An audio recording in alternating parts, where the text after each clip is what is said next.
Most nowadays know Clark Kellogg as an analyst on TV for basketball games, but prior to that, Kellogg was a walking bucket as a player on the court, having the skill coupled with physical attributes, dominating in the high post, picking apart the defense regularly, scoring inside and out with a soft touch, on top of having a knack for rebounding, always crashing the boards hard. With many expecting Clark Kellogg to go far, as arguably his greatest strength was between his ears, having a great basketball IQ and level head off the court, making Clark Kellogg a to-be superstar in the future. Becoming a top recruit in the country, attending Ohio State, picking apart Big Ten competition before turning pro, instantly becoming a success and a 20-10 guy for the Pacers, which is rare for a rookie season, seeming to be the future face of the game before chronic knee problems shortened what would have been a great career to only 5 seasons.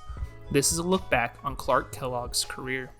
Clark Kellogg was born and raised in Cleveland, Ohio, and Kellogg at a young age picked up the game of basketball rather quickly, excelling so much on the court by the time he was 14, Clark Kellogg was signing autographs for people within the Cleveland area. The growth only continued from there, entering high school to play for St. Joseph, dominating the basketball scene, and by his senior year, Kellogg was regarded as the best recruit in the entire country, winning Mr. Basketball USA on top of becoming a McDonald's All-American and Parade All-American, with his best individual performance being the final game of his high school career, as he took St. Joseph to the state championship game and proceeded to score 51 points and grabbing 24 rebounds in a loss, setting the record for most points scored in an Ohio State championship game at the time. Afterwards, it was time to decide where he would go to school, as Clark Kellogg had everyone after him, though it ultimately turned into a two-man race between Michigan and Ohio State, as he wanted to stay closer to home. Kellogg ended up deciding to attend Ohio State because he felt like the entire state had been recruiting him nonstop to go to Ohio State.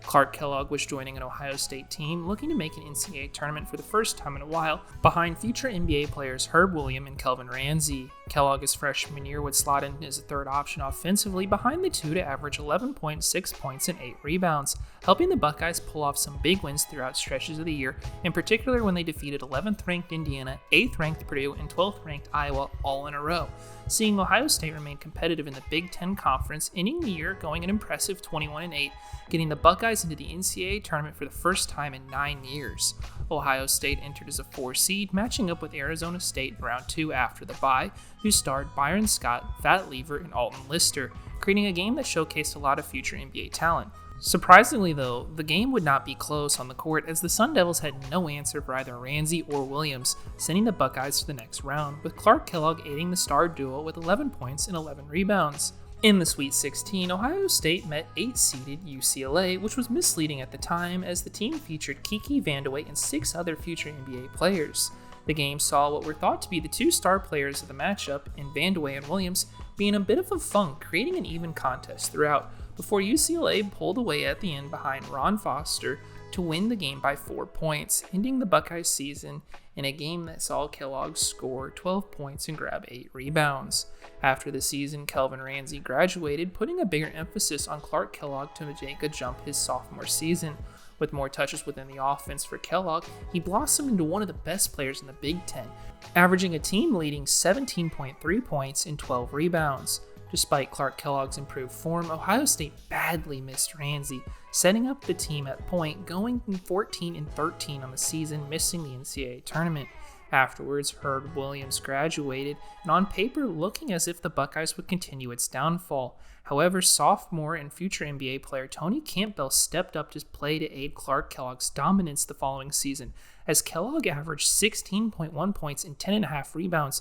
becoming first-team All-Conference and Big Ten MVP, leading Ohio State to a 21-10 record, making the tournament as the 8th seed. To face James Madison round 1, who'd stunned the Buckeyes behind a team effort, knocking them out, ending the season in disappointment as Kellogg scored 14 points and had 12 rebounds. Ending a season that saw Clark Kellogg win conference MVP, making him decide he was ready to turn pro, as he was NBA ready now in his mind. And the league agreed, with teams liking his size and strength to go with speed to get up and down the floor, coupled with his maturity on and off the court, as Kellogg dominated in the high post or down low, scoring with ease while crashing the glass hard every time, even having a mid-range jumper to spread the floor out some, seeing Clark Kellogg enter the 1982 draft as a top prospect to go early. However, to the surprise of most, Clark Kellogg slid in the NBA draft to the 8th overall pick, where he'd be selected by the Indiana Pacers. Kellogg joined a retooling and struggling Pacers team that featured Billy Knight and Kellogg's former college teammate Herb Williams.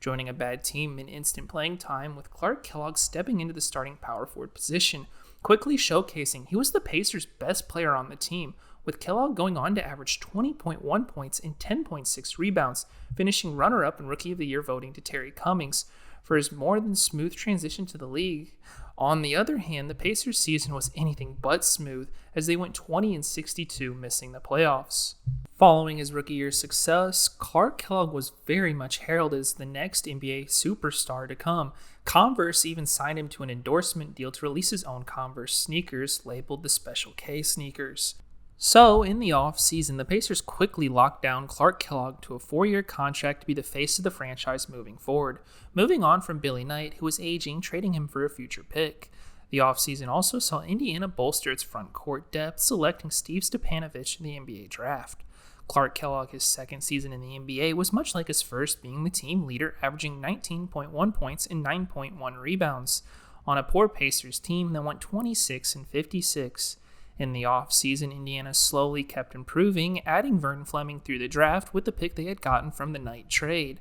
Kellogg next year kept on as Indiana's main man, averaging 18.6 points and 9.4 rebounds for a Pacers team that had regressed behind new coaching, going 22-60, resulting in the Pacers having another high draft pick, which they used, selecting Wayman Tisdale. The following year, the Pacers seemed to be turning a new corner, as Kellogg averaged 17.6 points and 8.8 rebounds through 19 games, aiding Herb Williams, who was ever improving, before an injury to Kellogg's left knee cut his year short. With Clark Kellogg gone, the Pacers struggled, going 26-56. Another bad year meant another high pick in the draft, which the Pacers used on Chuck Person. The Pacers also went on to trade for John Long, causing expectations to rise with the additions and Kellogg's hopeful return to the court. Yet Clark Kellogg could only return to play in 4 games to average 5 points and 2.8 rebounds, as the knee problems proved to be chronic and not improving. So Kellogg had to watch from the sideline as the Pacers had their first successful season in a while,